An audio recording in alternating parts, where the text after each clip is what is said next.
Dozens of people took to the streets Sunday morning in Gaza's southern city of Khan Younis to prematurely celebrate an expected ceasefire. According to Assosicted Press, but so far the ceasefire is yet to happen.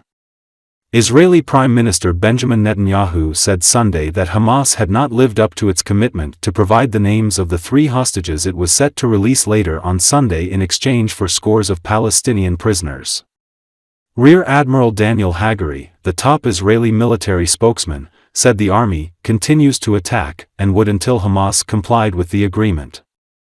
Hamas blamed the delay on technical field reasons. Meanwhile, the party of Israel's hardline National Security Minister Itamar Ben-Gvir said its cabinet ministers have submitted their resignations in opposition to the ceasefire.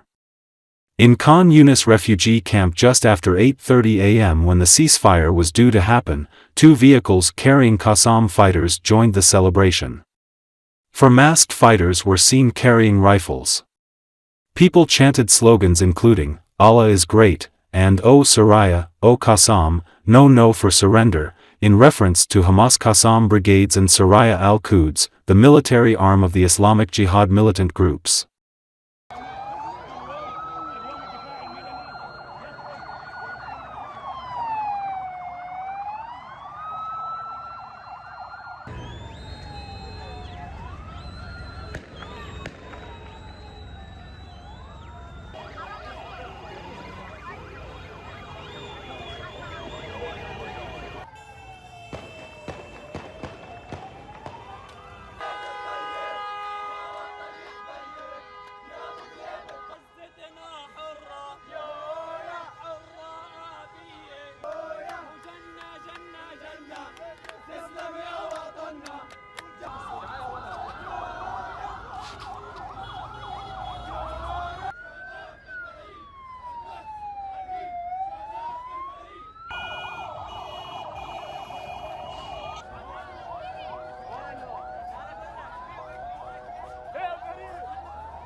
Yemen-based Houthi rebels said on Saturday that they fired a ballistic missile targeting Israel's defense ministry.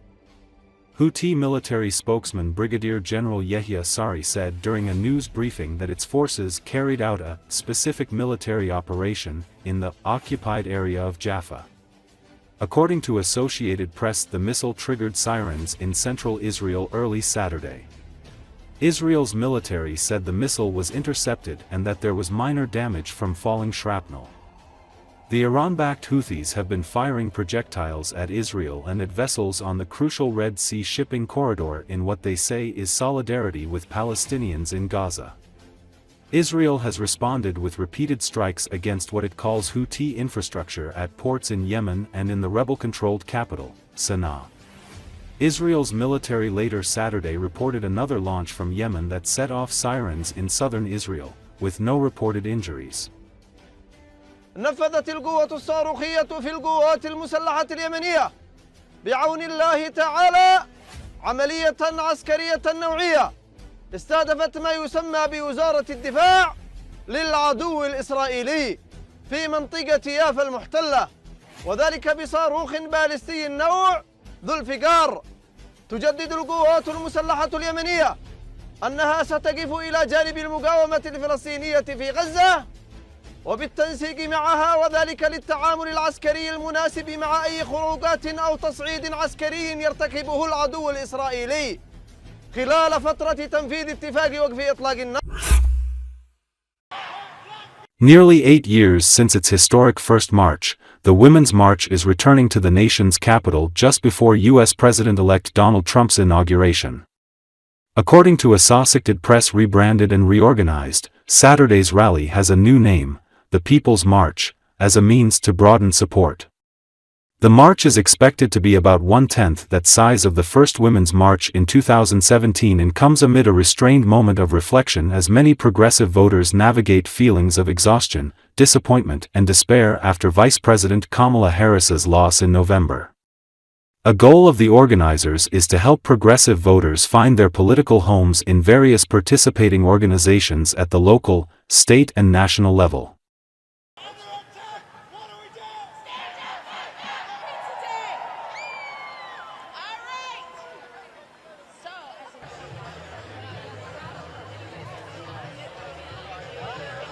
I'm here because I want the world to know that the majority of Americans do not support this administration, and it's important for us to continue making our voices heard.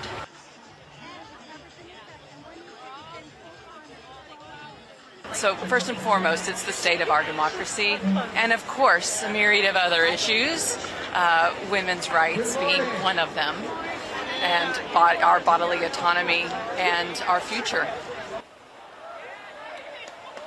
That is a great picture. Well, I'm here to protest the Trump administration. He unfortunately won the election, and so we're not going to react the same way the Republicans did 4 years ago. But we still get a say as to what's going on in this country, and this is the day to do that.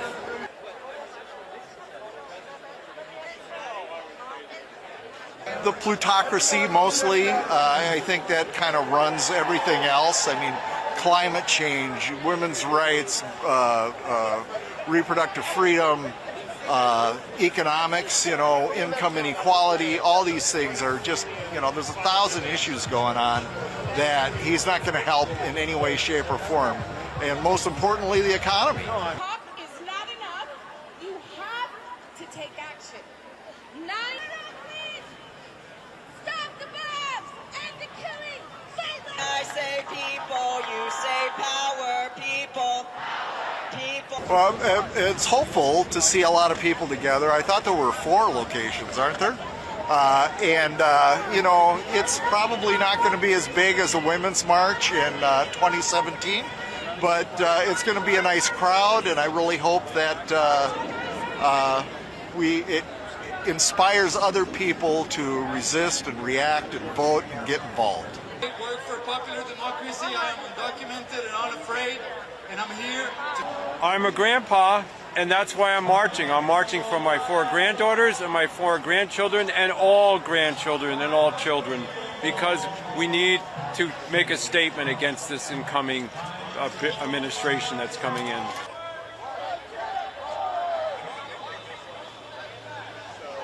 The rights of my granddaughters' bodies and the education of my children and grandchildren, and climate change and how it's going to affect my children and grandchildren.